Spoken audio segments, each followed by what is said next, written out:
This incident happened on the 24th, which was a Saturday.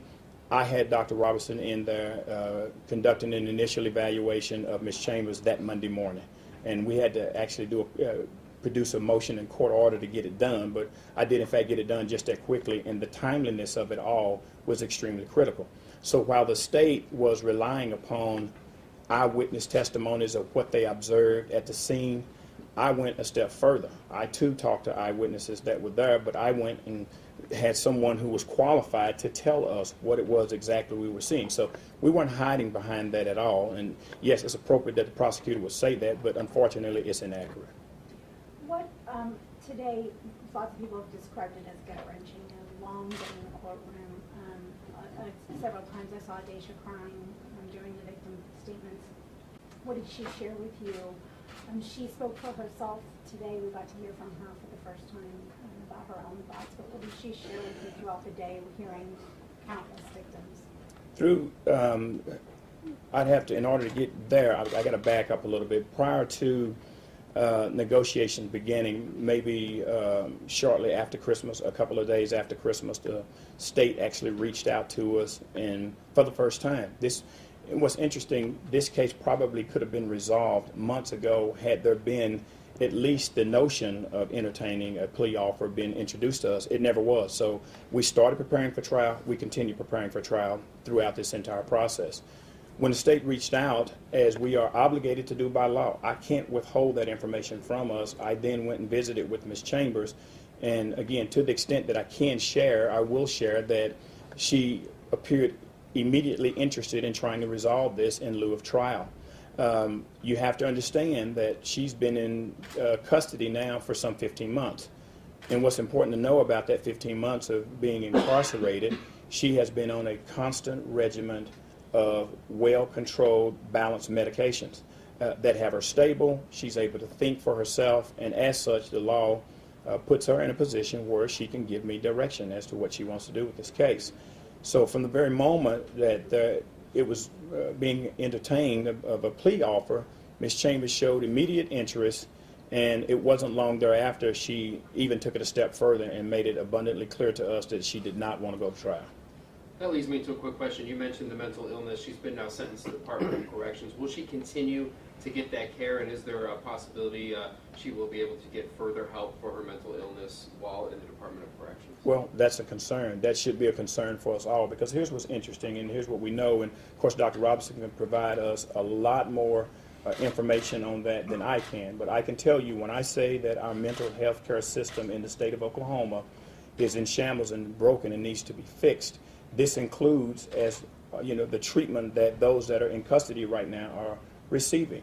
And why that is particularly concerning, and why we all, as citizens here in this state, should be concerned, because not everyone in the Department of Correction right now is sentenced to life. At some point in time, they're going to get out. The law mandates that they get out due to some agreement, whether they were sentenced pursuant to a jury at the result of a trial, or whether it's a part of a negotiated plea. They're going to get out. And so what we have to be concerned with is, we know that oftentimes we don't become aware of a lot of the problems that individuals have until they become a part of the criminal justice system. Mr. Chambers is here, and he will tell you that prior to Ms. Adacia being charged with this crime, they tried repeatedly to get her help. Multiple hospitals they took her to. Ms. Chambers was subjected to wrong medications. She was experimented on in many instances, as Dr. Robinson will expound and help us better understand that. And in some instances, she was outright refused. And it wasn't until an incident of this magnitude happened, then now all of a sudden, she's got this wonderful blend of meds that has her stable. And it's a sad state of affairs that we had to go here before she got the help that she needed, but we've got to do something, and we've got to do something fast. Let's get back to what Adacia told you today. I know you had to backtrack, and I understand she was very interested in reaching an agreement and reaching a resolution. Today, during all of the witness statements, she was crying several times. What did she share with you? It was painful. Her exact words were, "This is painful, this hurts, I feel so sorry for them." And at one point in time, she leaned over to me, and her exact words were, "This is why I didn't want to go to trial. I don't want to put the family and the victims through this. She said, I don't want to do this. And if there was a way that today could have happened without having the victims read those statements, Ms. Chambers would have gone for it. That was what she wanted. And that was exactly what we were getting from her. She said, this is painful. She said, do they have to do that? I mean, her heart was just pouring out. And I told her to the best I could to hold herself together. I said, you got to hold yourself together. But she wasn't doing well at all. And I know that there are a lot of people that could care less. But she's extremely remorseful at this point in time in her life. I think that she, too, is at a lowest point emotionally. How has her condition improved from when, this might be best for Dr. Robertson, from when he first evaluated her to the most recent one? I will let Dr. Robinson answer that question. I first saw Adacia 2 days after her incarceration. She was acutely psychotic. She was in a manic and psychotic phase. She would go from laughing hysterically and appearing inappropriately excited to being despondent and crying and sobbing within 1 minute. At times she was completely confused. Her speech would become completely disorganized. So she was in a very bad mental state at that point in time. I'd also like to point out that as a forensic psychologist, one of the first things I'm concerned about is somebody faking this?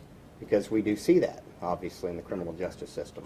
So I administered malingering testing to see if she was trying to fake or malinger her confused mental state, and the testing clearly indicated that she wasn't. There were multiple observations by detention center officers as to the level of her mental illness. She was completely disoriented at times in the jail and disorganized, not attending to her own hygiene, laughing hysterically, sobbing uncontrollably, much like she presented during my evaluation, much like she has presented at other hospitals in the past. So she was in a very bad state. The second time that I saw her was for her evaluation of her mental state at the time of the offense.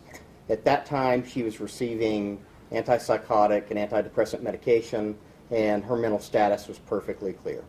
She no longer had symptoms of mania, no longer had symptoms of psychosis. She was able to engage in a rational and coherent conversation. Dr. Robertson, what are your concerns?